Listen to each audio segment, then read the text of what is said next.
Hey guys, it's Drummond. Welcome back to my YouTube channel. If you haven't already, make sure you click that subscribe button and turn on that notification bell so you know whenever I'm posting my next video. So in today's video, I kind of wanted to talk about what it means to be a little bit selfish.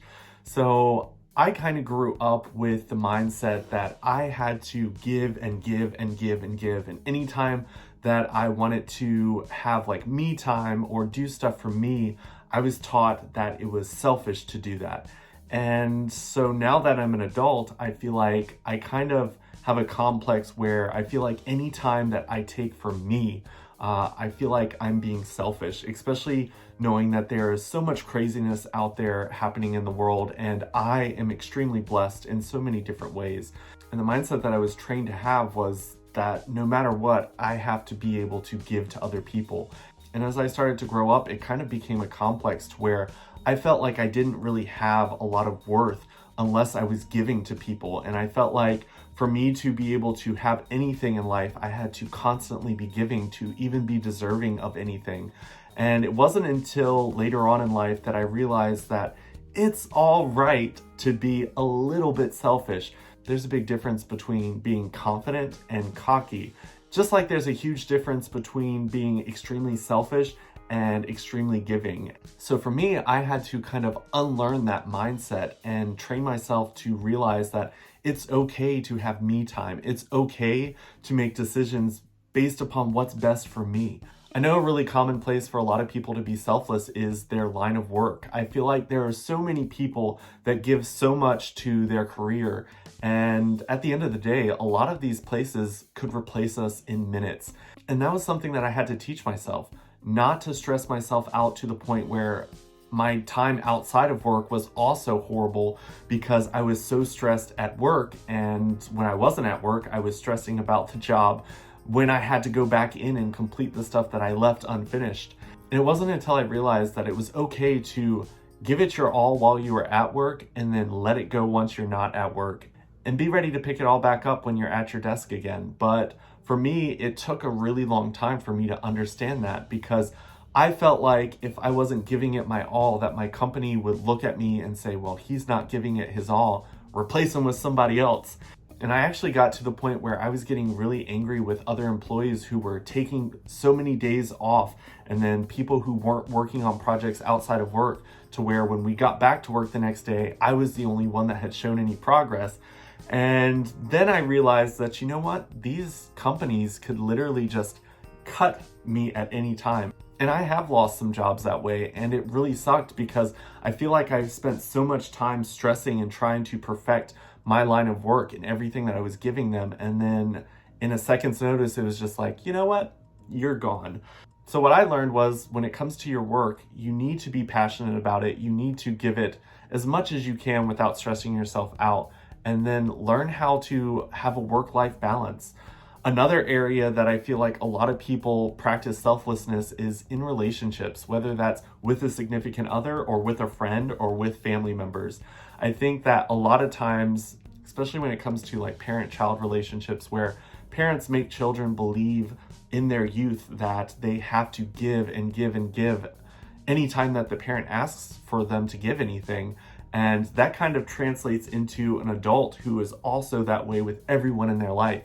And I've kind of realized that when it comes to a relationship, you can't be the only one giving. Sometimes you have to put yourself and your goals first. There are so many relationships that I've been in where I was just like, you know what? I can lay my goals over here while we work on yours. And then I get my boyfriends to a point where they're super successful, and then they disappear. They either break up with me or just disappear. And then I'm left here with my goals still at step one, where I helped them build their goals up to the point where they could go off and be successful. So it's really important that you remember that, yes, it's great to help your partner out, your friends out, your family members out with their issues or problems or goals, but you also have to be building yourself up at the same time, because at the end of the day, you're the only person that's going to be in your life 100% of the time. So if you continually build other people up and then they walk out of your life, then you really don't have anything to account for all the time that you've spent helping them get to their goals. The first thing that I think I recognized was when other people in my life really got upset when I was no longer there to help them move towards their goals. I think that there are definitely a lot of people out there who will take advantage of people who practice selflessness. And I think that it's important to realize that those kind of people are going to continue to use you as long as you allow them to. And it wasn't until I kind of stepped back and realized that, hey, not everybody is going to accept my kindness as an offer and then kind of return the favor later on down the road. Some people are literally just out there looking for people who are just going to give so freely, and then they don't plan on giving you anything in return. I personally think that when it comes to choosing the people that you help, you realize that you also have to have time for your own goals.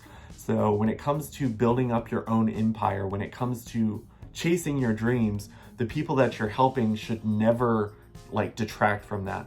Yes, there are going to be days where maybe you spend a little bit more time helping them craft and build up their empire. But at the end of the week, at the end of the year, you should have felt like that you spent most of the time building your own empire. And then especially the people that you were helping should also jump that fence and also help you build that empire. If you've been working with someone on a project and you don't feel like they've really ever contributed to your projects that you've got going on in your life, then maybe that's the type of person that you need to stay away from. But who knows? Maybe you're someone like me where I love to see the good in everybody around me. And when it comes to spotting those people that are using me and don't plan on giving me anything in return, it was really hard for me to kind of spot them at first. There's been a lot of people that have walked into my life that I feel like they're on the same journey as I am, like we're walking the same path. But then when we kind of have that split, I'm the type of person that I'm just like, hey, it was great working with you. I really learned a lot. I am very thankful for everything that you gave me, and I wish you all the best on your direction, the path that you've chosen. And then there's people that have come into my life that instead of giving that reaction, they try to make me feel bad for not continuing to move in their direction to help them get towards their goals. It's really important to sit down and really take note of what you value and what your dreams and goals are. Because if you aren't sure of what those are, it's very possible that you'll get wrapped up in someone else's and spend so much time of your life helping someone else get to their goal. And then once they get there, you realize that you're nowhere close to the dreams and desires that you had for your own life. But that's everything that I've got for this video. Please leave some comments in the comment section below. I love hearing from you guys. And if you haven't already, follow the link down below and follow me on my other social medias. See you later, guys. Bye.